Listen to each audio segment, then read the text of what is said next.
Sa mabuting balita natin ngayon, marinig natin ang rejection kay Jesus sa Samaritan village.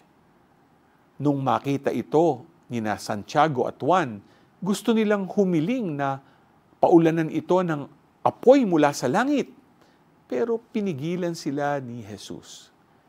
Hindi dapat galit o pagkapuot ang tinatapat nila sa ganong problema. Katulad ng santong inaalala natin ngayon, si Saint Jerome na kilala bilang tagapagsali ng Biblia sa wikang Latin. Sa kwento niya, minsan daw ay may isang leon na nasugatan ng paa. Nang makita ito ng mga tao ay nag-alisan sila. Pero si Saint Jerome ay lumapit at tinulungan itong gumaling.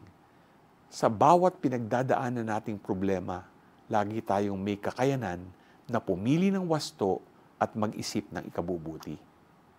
Huwag nawa tayong madala ng masamang damdamin o emosyon.